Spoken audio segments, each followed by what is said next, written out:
My first impression was that it was a really beautiful, fantastical story. It felt like a real exploration for George in terms of the films we know him for. This felt like a little deviation for a little bit, but at the heart of it was a great story with heart and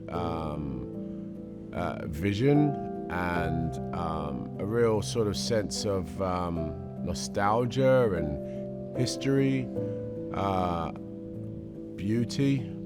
I was quite moved by it. The biggest draw for me is to work with Tilda Swinton and George Miller, and the three of us and this incredible team here pull together this story.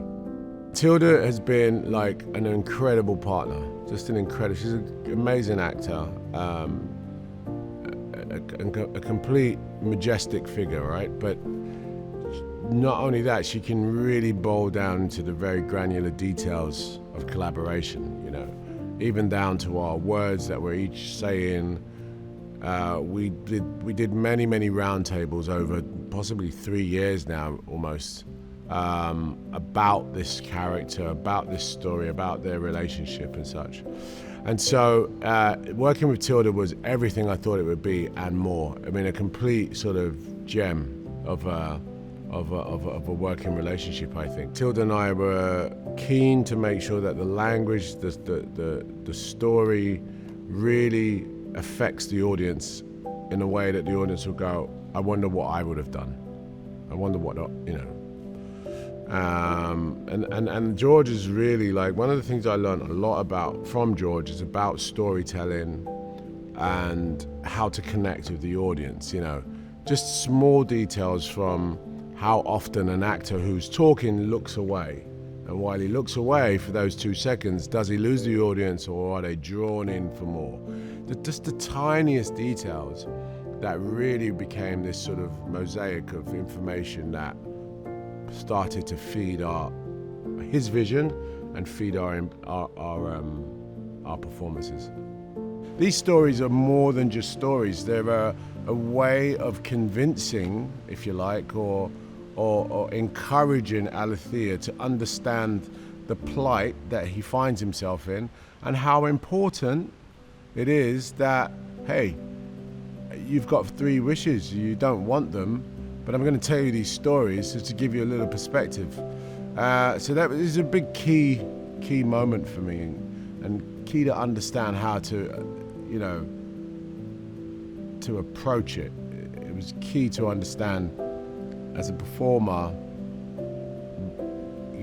why storytelling is so important to the Djinn, why these particular stories are really important to Alethea's journey.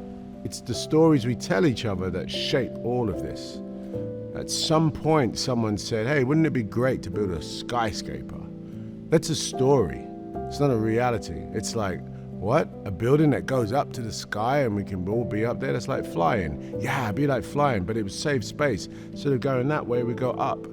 It's a story. It's an idea told as a story. And it's that has built what we are today, right? It's like when you have a child or you try and teach your child something, you use stories to do that. A film like this will sit as a time capsule of when George and Tilda and Idris and team work together, and this is the story they tell. What do you get out of that? And what you get out of that possibly is,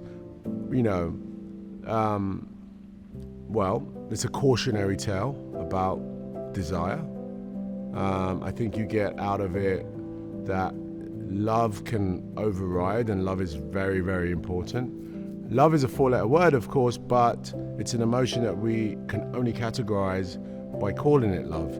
And it's big, it's huge, it's a big thing for humans, and it's a big component of our story. Hopefully, what I think people might grab from this is that, yeah, it's a cautionary tale, but also, your heart's desire is your heart's desire.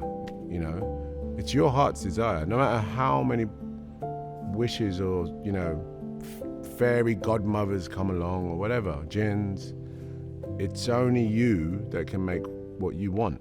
It's your heart's desire. So, yeah.